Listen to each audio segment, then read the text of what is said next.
Olá pessoal, novamente eu aqui, o professor Walter Romano. Estou aqui para a nossa primeira videoaula. No vídeo passado, vocês viram a apresentação da disciplina, que eu expliquei qual que é o funcionamento e como que ela vai ocorrer via campus virtual. Nessa aula, a gente vai adentrar o assunto da primeira unidade. Ok? Então, se você tem dúvidas ainda a respeito de como essa disciplina vai ser conduzida, dá uma olhadinha lá no vídeo que eu gravei anteriormente e você vai poder esclarecer todas essas suas dúvidas. Persistindo essas dúvidas, manda um e-mail para mim, walter.romano@del.ufla.br, identificando claramente para ficar mais fácil a nossa interlocução, ok? E essa unidade 1, então, sobre língua, linguagem e comunicação, vai ser composta de duas videoaulas. Essa primeira, de hoje, e uma segunda, que a gente vai tratar mais especificamente da comunicação e das funções da linguagem, ok? Vamos, então, ver o que a gente vai estudar na aula de hoje especificamente. Nós falaremos, eu trarei para vocês, algumas definições de linguagem, de língua. Vamos falar ainda sobre esses tipos de linguagem e vamos ainda discutir alguns assuntos a respeito sobre definição de língua e variação linguística, né? E vamos tocar, né, um pouco a respeito da gramática. Afinal, é preciso saber gramática para saber escrever, para saber ler direito? E de qual gramática nós estamos falando? Qual gramática nós precisamos saber para conduzir essa disciplina? Ok? E vamos falar sobre os tipos de variação linguística e a relação entre língua falada e língua escrita. Porque uma é a língua que a gente fala no dia a dia e outra é a língua que a gente escreve. Vocês concordam com isso? Se vocês, fica essa indagação para vocês aí, e à medida que a aula for transcorrendo, ela for acontecendo, vocês tentem buscar, mesmo que mentalmente, aí na sua casa, onde está vendo essa videoaula, tenta buscar uma resposta para isso. Será que estamos falando de duas línguas, da mesma língua? Uma língua portuguesa falada e outra língua portuguesa escrita? Vamos ver a que conclusão vocês vão chegar e se vocês vão concordar comigo ou não no final dessa aula. Então vamos lá. A linguagem, uma definição muito simples de linguagem e talvez uma que faz, né, o que faz nós sermos diferentes dos outros seres da espécie, é a capacidade que o ser humano tem de expressar seus sentimentos, seus pensamentos, suas experiências, por diferentes meios de linguagem, por diferentes formas de linguagem. Quem já escutou uma música, né, e aquela música te trouxe sentimento de tristeza, de alegria, sabe o que eu estou falando. Quem conhece um pouquinho de música sabe, por exemplo, que acordes menores traduzem um tom melancólico, já os acordes maiores trazem um tom mais alegre para o ouvinte. Então, a música não seria, portanto, uma forma de linguagem? Bom, e o odor e os cheiros não são formas de linguagem? A gente não reconhece facilmente quando um arroz está queimando e aquilo tem um significado para a gente, né? Simplesmente pelo olfato a gente acaba articulando alguma coisa no mundo natural pelo olfato, pelo cheiro do arroz queimado, quando um cheiro é desagradável, quando um cheiro é agradável. Será que não seria uma forma de linguagem, né? Uma forma também da gente poder interagir, se comunicar com o mundo que nos circunda? Os gestos, né? Quem já nunca chegou no hospital e encontrou uma placa de uma enfermeira com o dedo na boca, né? Obviamente nessa posição. Então, nós já entendemos simplesmente pelos gestos que temos uma informação ali contida e alguma coisa que está querendo ser dita sem utilizar palavras. Então, nós temos as cores, a forma, a cor em si traduz, dependendo, obviamente, da cultura, informações, né? Na nossa cultura, o preto, por exemplo, pode representar luto, né? E no ano novo, o que a gente faz? Todo mundo vai lá e veste branco, né? Porque simboliza a paz, né? O amarelo, o verde, o vermelho. Então, se essas cores têm um significado no mundo para a gente, talvez seja uma forma de linguagem e de expressar um sentimento, uma expressão e tudo mais. Enfim, a forma mais comum que nós entendemos de linguagem são as palavras que acabam traduzindo muito daquilo que sentimos, né? Obviamente que essas palavras vêm articuladas com todo, né, um todo que também faz parte da nossa comunicação. Então, nós acabamos de entender que algumas formas de linguagem utilizam palavras, outras formas não utilizam palavras, e nós chegamos, então, à conclusão de que existem pelo menos 2 tipos de linguagem, né? Por que o professor disse pelo menos? Porque não só 2 tipos de linguagem, a não verbal e a verbal, que são opostas.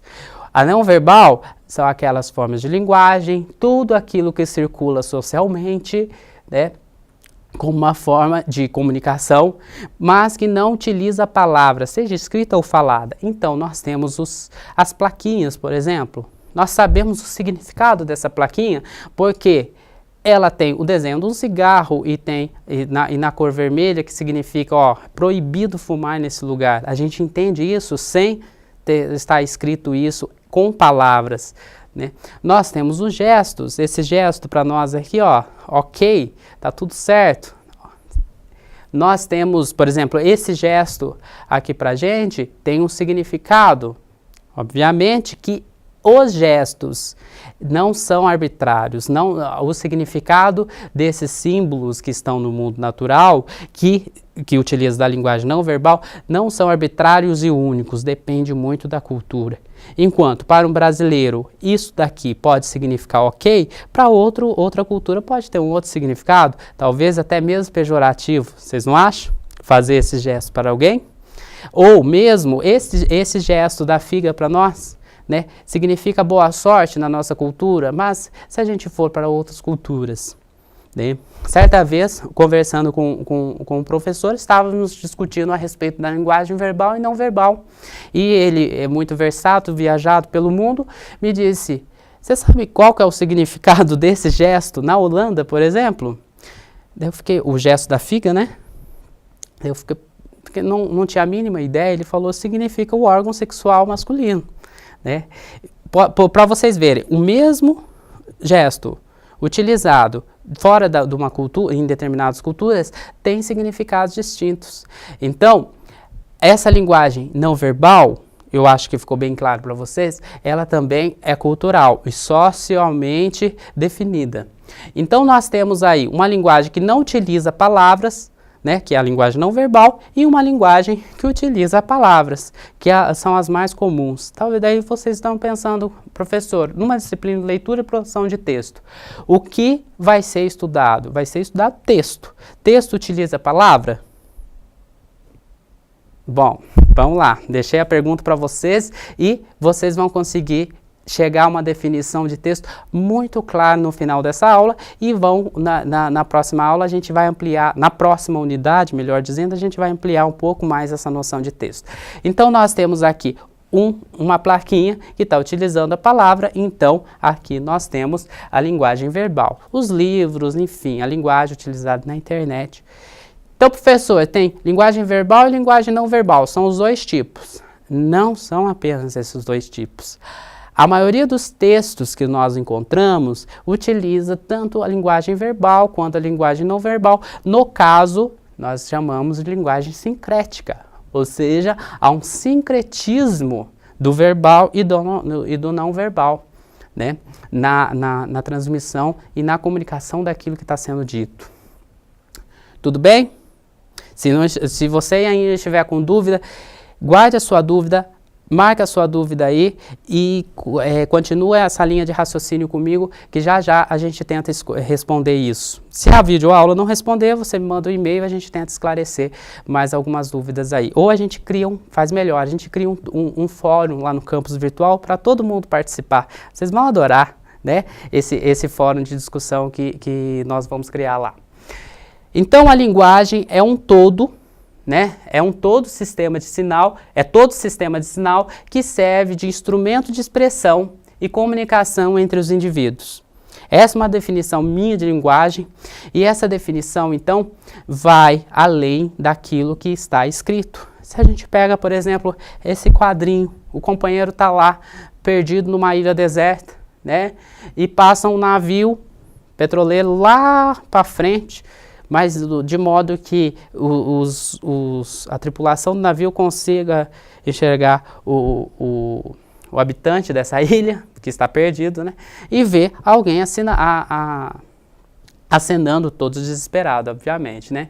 Simpático morador dessa ilha, toda vez que acena para a gente. Olha só, o que aconteceu aqui? Qual seria mesmo a intenção expressa por meio da linguagem não verbal do náufrago? Será que ele que estava acenando simplesmente? Né? E o humor do quadrinho é resultante do quê? Pense um pouquinho nessas duas perguntas e responda aí para mim. Né? Será que o não verbal, a parte não verbal aqui, retrata realmente o que o indivíduo estava querendo? Né? Essa linguagem não verbal utilizada por ele. E o que está gerando humor nessa tirinha? Você deve saber a resposta, ok? Então vamos lá. Então a gente viu que a linguagem envolve palavras, envolve não palavras, envolve também outras, ou a junção de palavras e não palavras para poder se concretizar. Mas um tipo particular de linguagem, uma forma muito recorrente de linguagem é a chamada língua. A língua tal qual como idioma, pertencente a determinado povo, pertencente a determinada etnia, que tem um caráter identitário muito, muito forte, ok?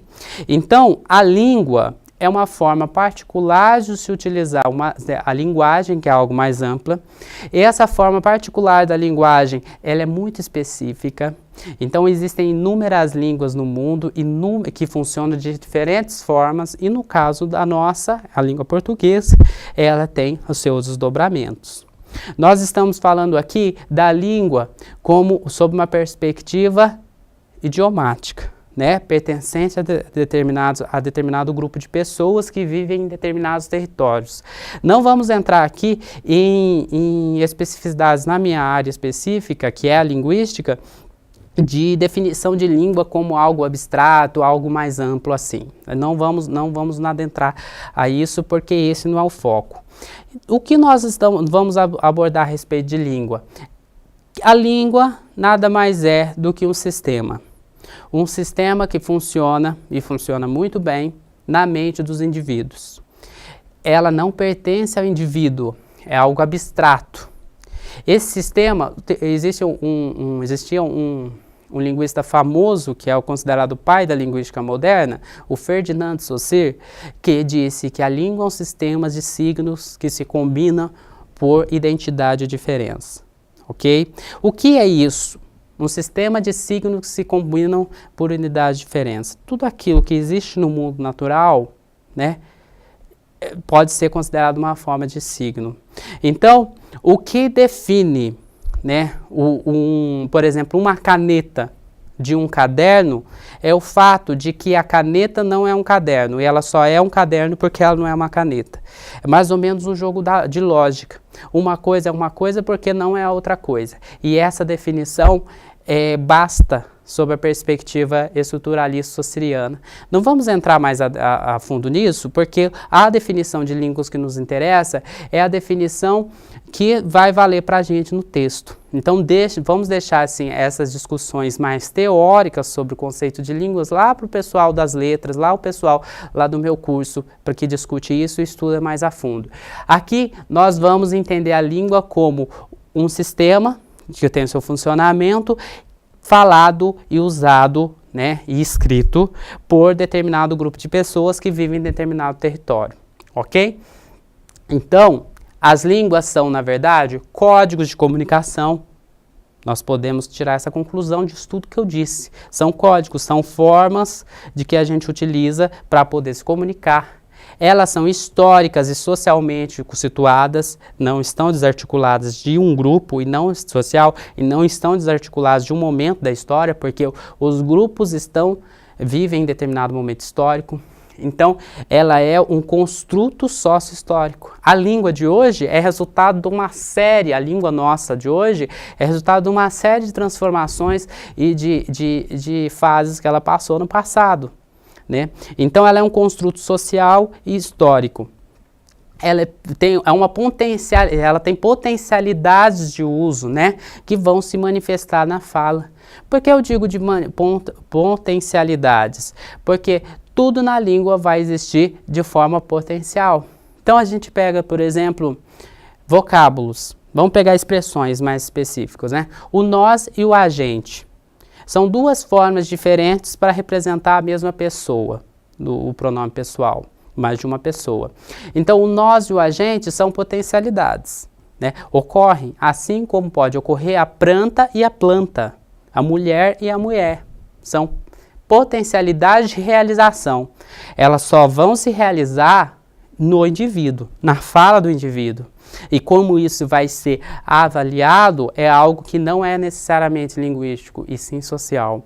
Já estamos começando a falar um pouquinho de variação linguística. O professor falou aqui da bicicleta, da mulher, do agente, né?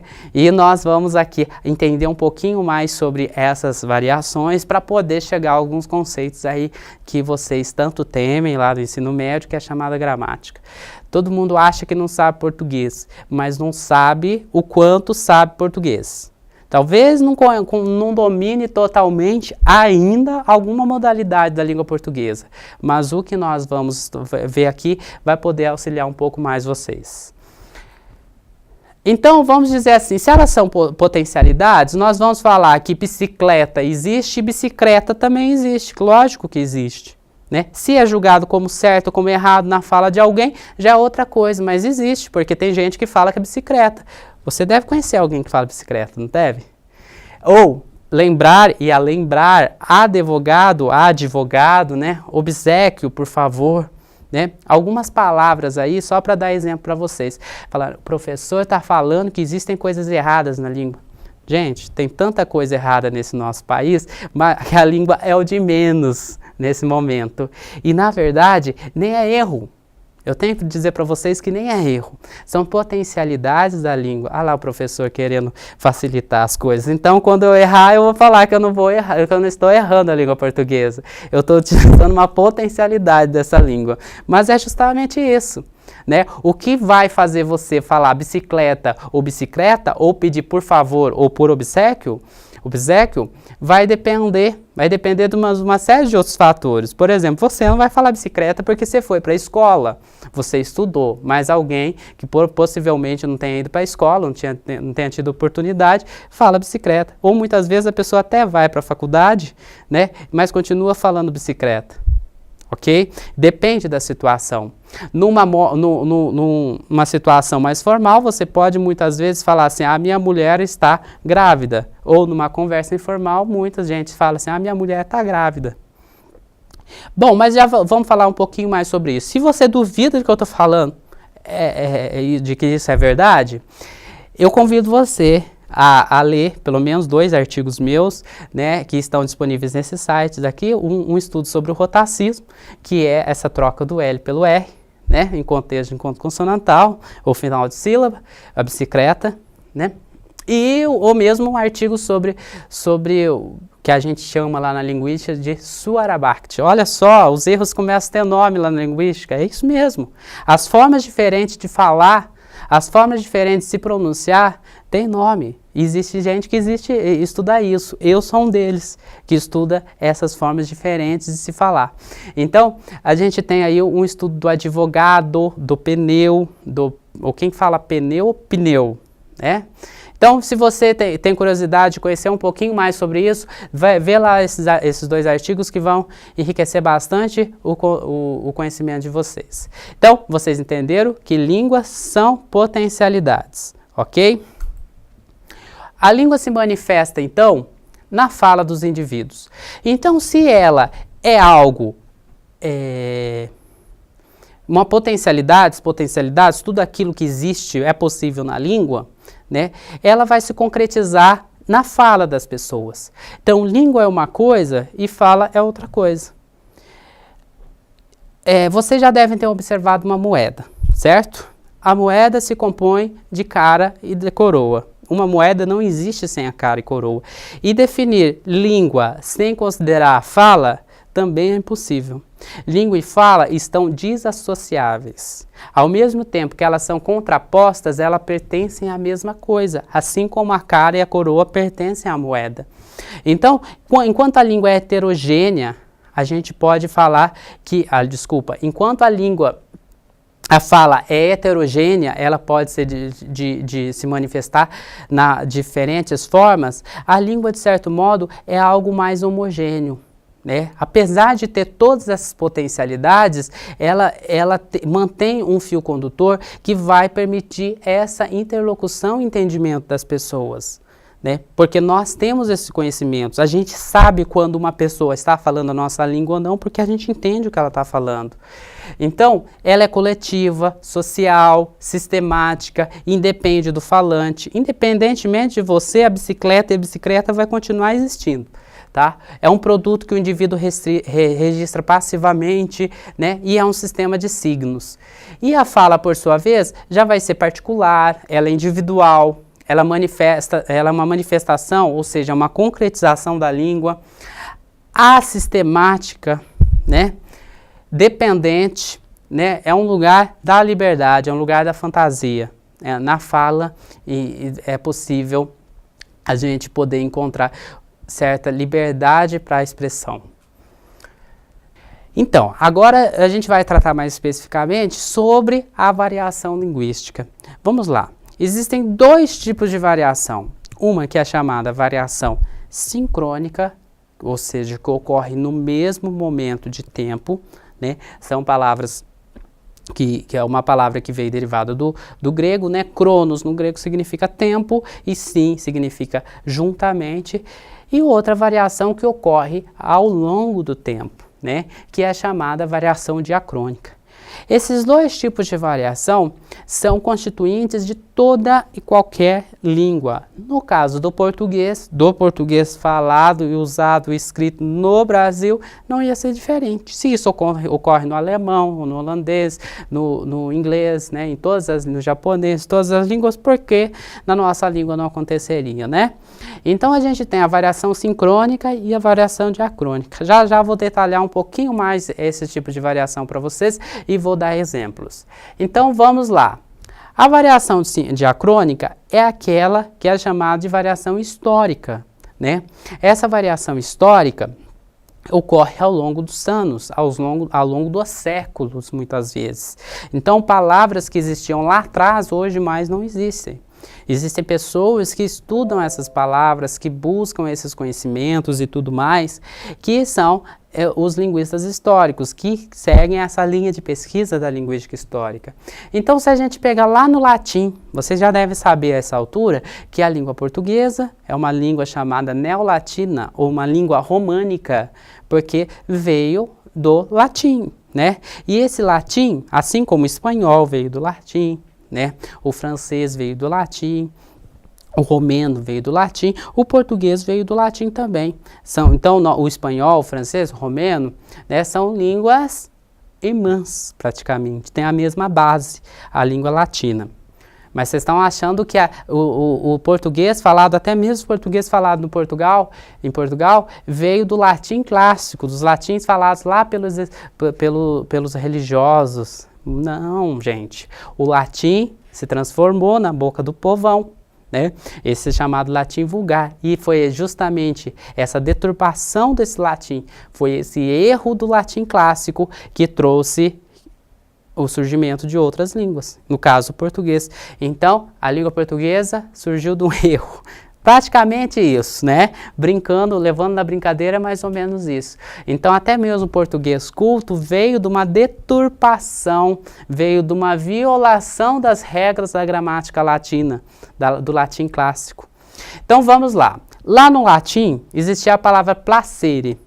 Olha o que aconteceu quando veio para o português, né? Quando esse latim clássico foi lá para o latim vulgar e do latim vulgar se diferenciou aí pelas línguas ao longo dos séculos e durante muitos processos de dominação dos povos. Então, em português, o plá se transformou em prá, né? O clá de clavo se transformou em cravo. É muito comum e muito culto falar prazer, cravo e brando. Será que daqui a pelo menos uns 200, 300 anos não vai ser muito comum falar também sobre bicicleta? Falar, nossa, era bicicleta, não é mesmo? Então, se vocês pegarem o artigo que eu indiquei lá atrás para vocês, vocês vão ver esse estudo que eu fiz sobre o rotacismo. Então, vocês vão perceber que quem estuda esse tipo de variação, a variação diacrônica, né, vai buscar lá no passado as palavras para ver como elas ocorrem atualmente. Faz essa comparação. Né? Não é o nosso objetivo, obviamente, que a gente não vai ficar escrevendo com o português do passado. Professor, mas tem gente que escreve com português tão empolado que parece que é um português lá do século XIX. Realmente, existem áreas específicas aí que querem caprichar tanto no português que utilizam palavras como palavras que estão fora de moda, né? Vamos utilizar uma palavra que não é muito utilizada? Démodé? Palavras que são démodé? Então, a gente tem aí essa variação histórica que ocorre ao longo de séculos ou mesmo de anos. Né? Se a gente perceber de algumas gírias, por exemplo, que surgiram na década de 30, hoje em dia nem usa, ou na década de 70, hoje em dia nem se usa mais, talvez nem o significado fique, mas pra gente, a gente não saiba muito bem, por exemplo, uma gíria que era comum lá em São Paulo, dos anos 30, por exemplo, estar de bonde. Hoje, estar de bonde não tem significado nada, né, pra gente, né? O estar de bonde é o mesmo que ter um crush hoje em dia, talvez. Né? E esse crush vai ficar até quando? Então a gente fica observando que essa língua é variável ao longo do tempo. Né? Expressões, palavras, né, que não são utilizadas mais hoje, mas já foram no passado. E muito do que tem hoje é explicado pelo passado. A linguística diacrônica, a variação diacrônica, ou seja, a linguística histórica, vai estudar esse tipo de variação. Existe a variação que é aquela que ocorre no mesmo tempo, juntamente. E alguns nomes a gente acaba dando para ela também. Existe a variação chamada diatópica, que é regional ou geográfica. Aqui em Minas se fala uai, se fala trem, né? Se fala um cadinho bom, por exemplo. Né? Se chama mandioca de mandioca ou se chama mandioca de aipim ou de macaxeira? Né? Tangerina é tangerina ou bergamota? Então, eu tenho muitos trabalhos também a respeito da variação diatópica. Só dá uma olhadinha lá no meu currículo, vocês vão encontrar muitos artigos e textos que tratam dessa variação regional, essa variação que fala do espaço geográfico. Já existe uma variação que é a variação diastrática, que é a variação no extrato social. Então, pobre fala diferente de rico, analfabeto fala diferente de pessoa que tem escolaridade, profissões têm as suas diferenças na fala e na escrita também, a gente sabe. Então, essa variação é a variação diastrática no extrato social. Os jovens falam diferente de idosos, por exemplo. Né? Mulher fala diferente de homem. Aí é lógico que mulher fala diferente de homem, professor. O homem tem a voz grossa, a mulher tem a voz fina. Isso daí não vale muito não, né? Então, a gente vê que a variação diastrática é aquela que define os grupos sociais, homens, mulheres, pobres, ricos, alfabetizados, analfabetos e por aí vai. Né? Se a gente pega até o bicicleta, e o bicicleta é um exemplo de variação diastrática. Deu o exemplo do aipim, da macaxeira, da tangerina e da bergamota para vocês na variação diatópica. Mas aqui na variação diastrática, a gente tem aí, por exemplo, a bicicleta, né? O alembrar, o advogado, e tantas outras palavras aí.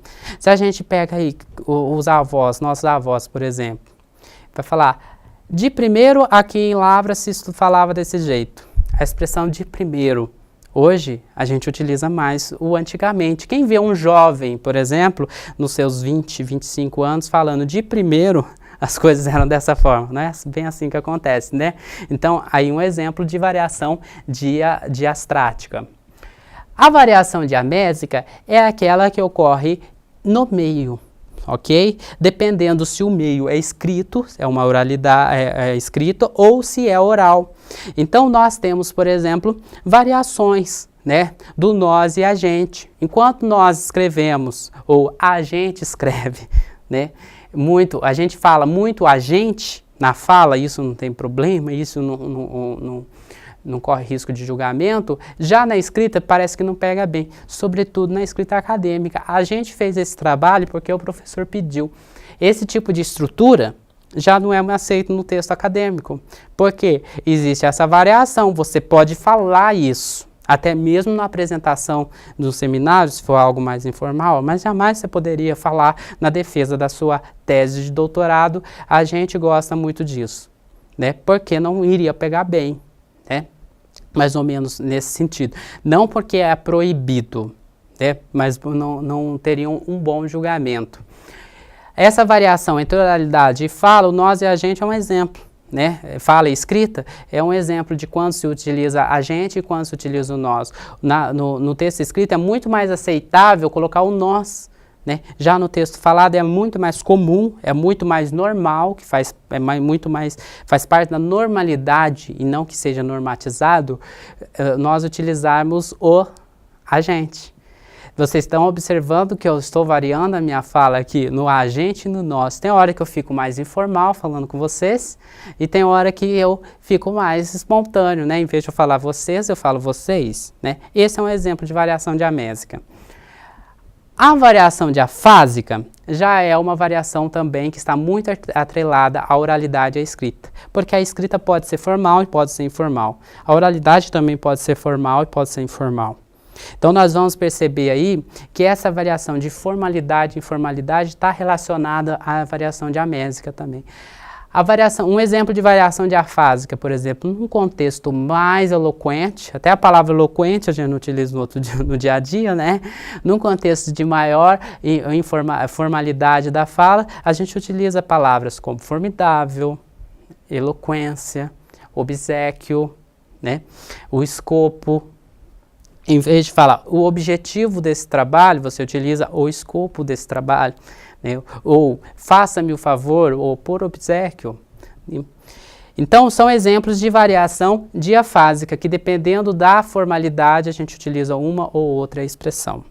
Então, vocês estão entendendo que uma língua é muito mais do que regras gramaticais. Uma língua envolve um conjunto de variedades, e guardem bem isso. Marquem isso no caderno. É um conjunto de variedades que se concretizam na fala dos indivíduos. Se os indivíduos são sociais, toda língua, então, é social. Ok? Tem o lado ideológico, tem o lado teórico e abstrato dessa língua, existe sim. Mas nós vamos deixando um pouquinho isso de lado e vamos entender então a língua. Definição: língua é um conjunto de variedades que se manifesta na fala dos indivíduos que estão social e historicamente situados, ok? Volta o vídeo aí para poder marcar tudo que eu acabei de falar, que eu não vou conseguir repetir com as minhas palavras, tá ok? Então vamos lá, partir, como se diz, dessa para melhor, para falar um pouquinho das relações da fala escrita e o que vocês mais querem a essa altura da aula, que é poder chegar ao final dela. Não é? Então vamos lá falar sobre essa língua falada e essa língua escrita. Nós sabemos, então, quando a gente vai falar de língua portuguesa, que muitos adotam a língua escrita como padrão, como se aquilo fosse língua. Na verdade, é uma modalidade da língua. Vocês perceberam e entenderam ao longo dessa aula que toda língua, antes de mais nada, se realiza na fala. Então, a fala, sim, é o que acaba precedendo as diferentes culturas. Então, a cultura oral, né, precedeu a cultura escrita. Né? A cultura... A linguagem oral precedeu essa linguagem escrita. A escrita veio surgir só depois, como forma de manifestação e controle, né, das pessoas que estavam se aglomerando em grupos. Né? Então, essa escrita uma tecnologia que veio muito, mas muito tempo depois das civilizações humanas. Então, se vocês tiverem interesse em aprofundar um pouquinho mais sobre esse assunto, leiam esse pequeno livro do Charles Rigondet, que é ótimo, traz muito bem essas reflexões sobre o surgimento na escrita na civilização. É um livro de, vamos dizer assim, de conhecimento geral. E ótimo, e fica a dica de leitura para vocês então. Porque tomamos como língua, muitas vezes, aquilo que está escrito, né? E as coisas não se processam bem dessa forma. Então, havia até certo tempo atrás, antes dos linguistas que estudavam a linguística textual, estudavam o texto propriamente dito. E quando eu estou falando de texto, não estou falando só de texto oral, de texto escrito com palavras. Estou falando de um texto que também pode ser oral e pode ser escrito com palavras ou sem palavras, né? Mas deixa a definição de texto para as próximas aulas. Agora vamos pegar então o que muitas vezes nós aprendemos lá na escola, né? Que a fala é contextualizada porque tem as pessoas que estão atuando ali, conversando, né? A escrita já é descontextualizada, tinha-se essa visão, tá? A fala é dependente, depende do outro ali naquele momento, a escrita já não, eu dependo só de uma caneta, de um papel, de um computador para poder escrever, então eu sou autônomo no momento da escrita. A fala é implícita, a escrita é explícita, a fala é redundante, a escrita é condensada, a fala é não planejada, a escrita é planejada, imprecisa, a outra, por sua vez, é precisa, a fala é não normatizada, a escrita é normatizada, a fala é fragmentária, a escrita é completa. Essa visão dicotômica de e excludente, hoje não mais se processa. Esses são preconceitos a respeito de fala e escrita como coisas opostas, que não são opostas. A fala e a escrita são modalidades diferentes de uma língua, mas não são opostas. Por exemplo, falar que a fala é totalmente informal, não é bem assim que acontece. Aqui, com vocês, nessa videoaula, gravando essa videoaula, é totalmente diferente se eu estivesse com vocês face a face, na sala de aula, num dos pavilhões.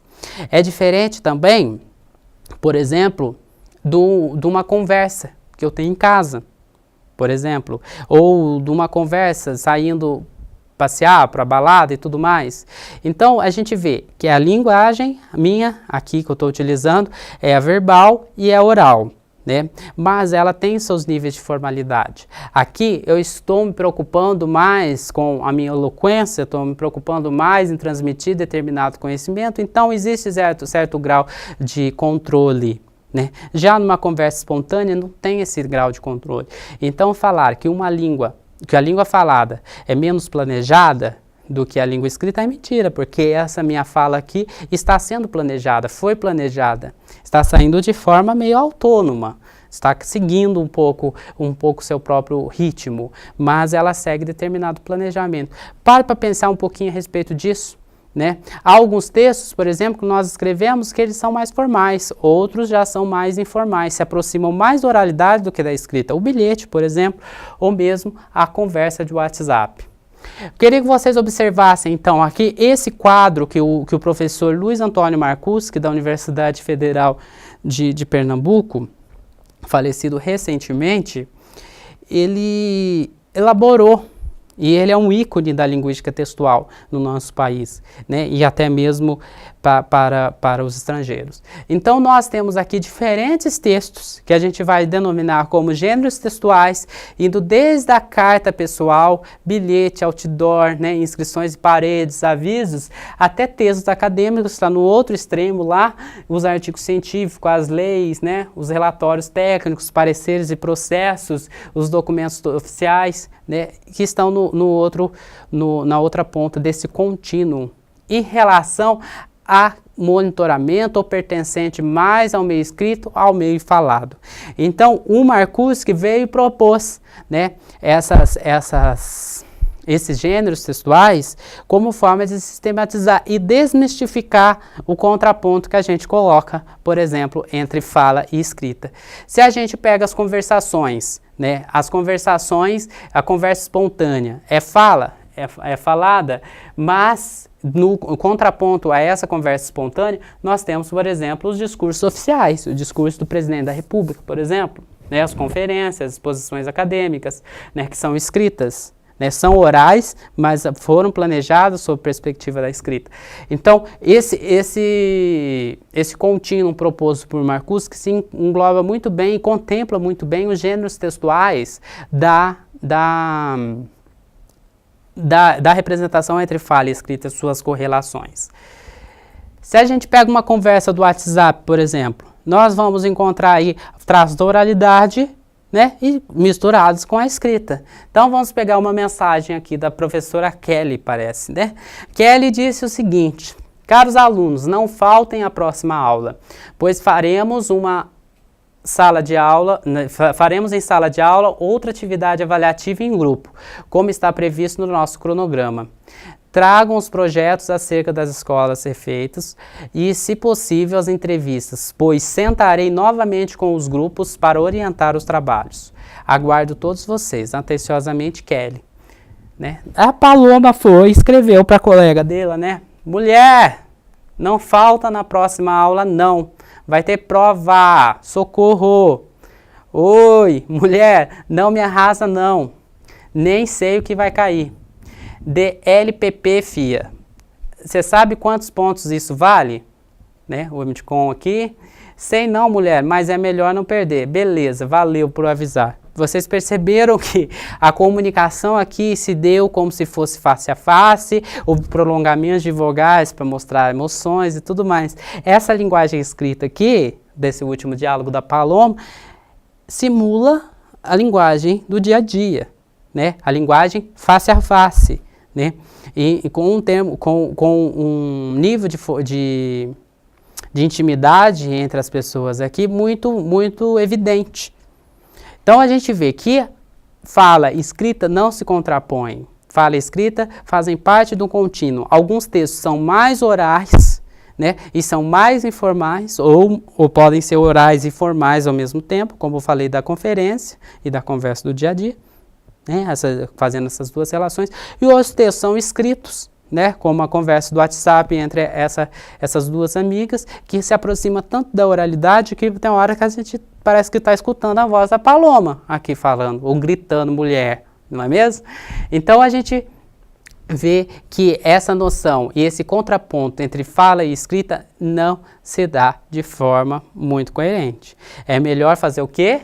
Voltar lá para o texto, lá para o contínuo do Marcuse, para vocês poderem entender um pouquinho melhor a respeito disso. Né? Observem bem isso nos slides quando vocês forem estudar em casa, tá?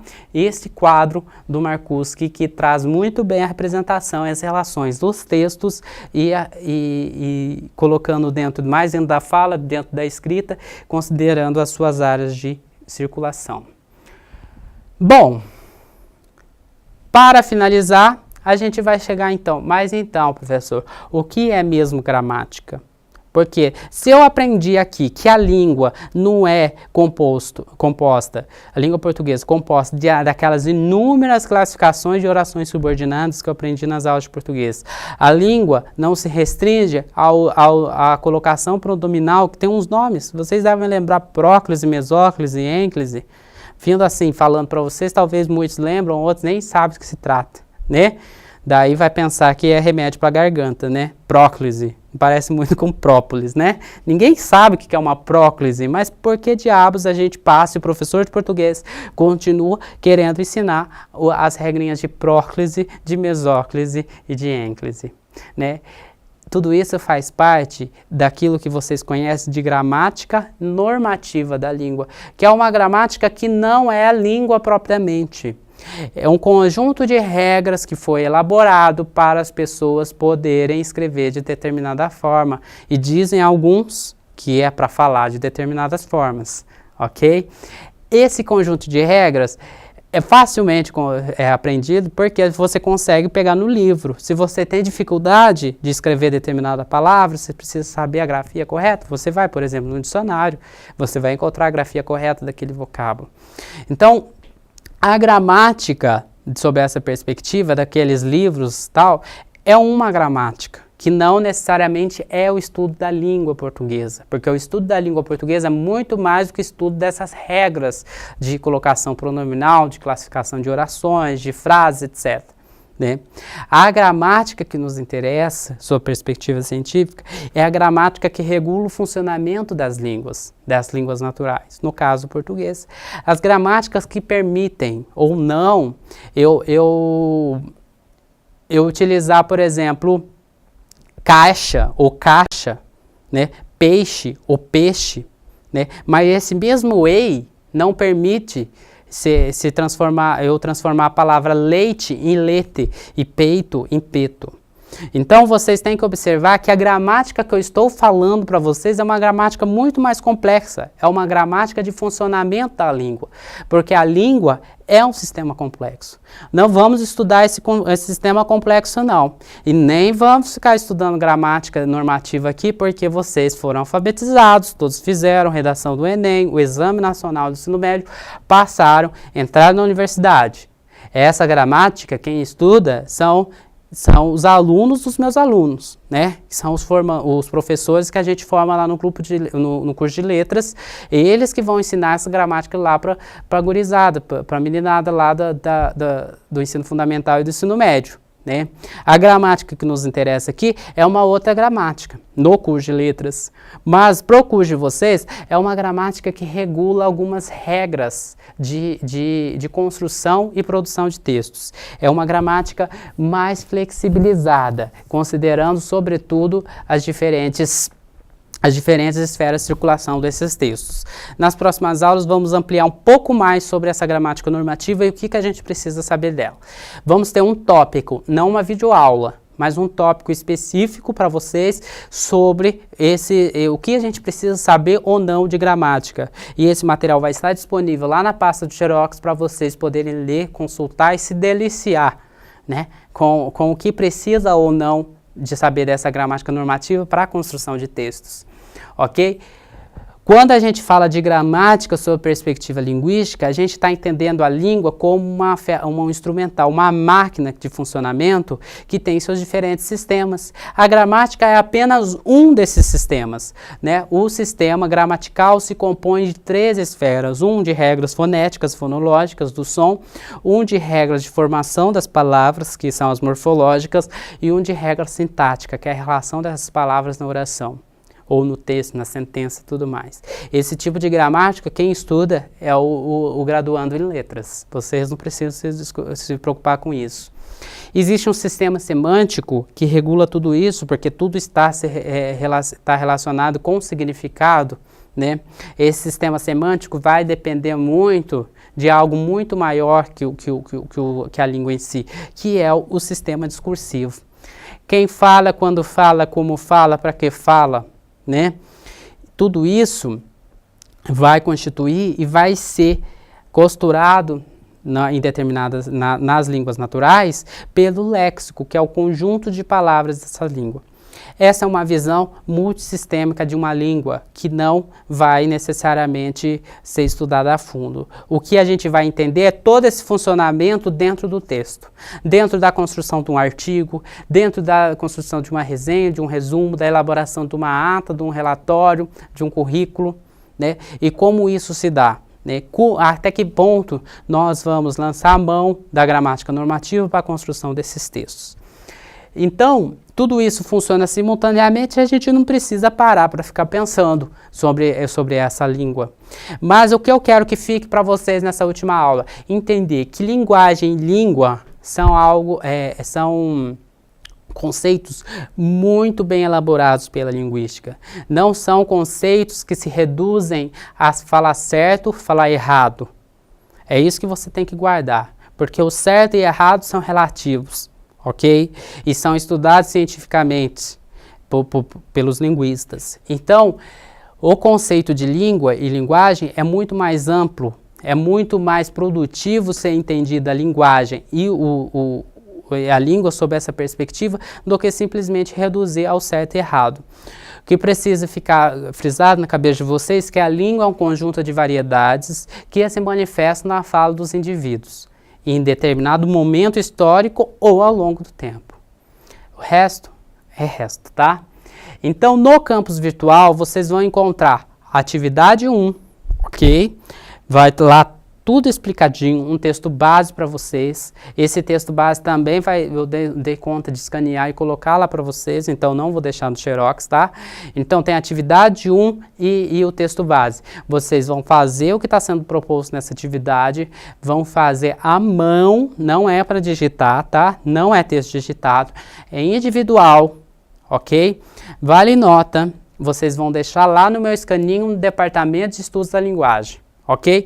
Ou porventura, se eu estiver na minha sala, mando um e-mail e a gente e eu pego pessoalmente com vocês. Vou deixar a mensagem lá no campus virtual os dias que eu estou dando aula, em qual pavilhão e em qual sala, principalmente na quarta-feira, nas 2 últimas aulas, né? Eu estou no primeiro período de administração pública, dando essa mesma disciplina, só que pessoal na modalidade presencial. Então vocês podem procurar e deixar a atividade lá comigo, identificado que é o pessoal do campus, tá? Seu respectivo nome. Não esqueça de colocar nome, porque depois perde trabalho, perde nota e, enfim, daí vai se prejudicar no final. Ok, gente? Aqui temos as referências, esses slides estão lá e vão estar também ali no campus virtual para vocês baixarem e estudar. Bons estudos, não se esqueçam de acompanhar o SIG, né? Porque o SIG tem o planejamento das aulas, de quando as videoaulas são postadas. Tenham ótimos estudos e até breve. Um grande abraço.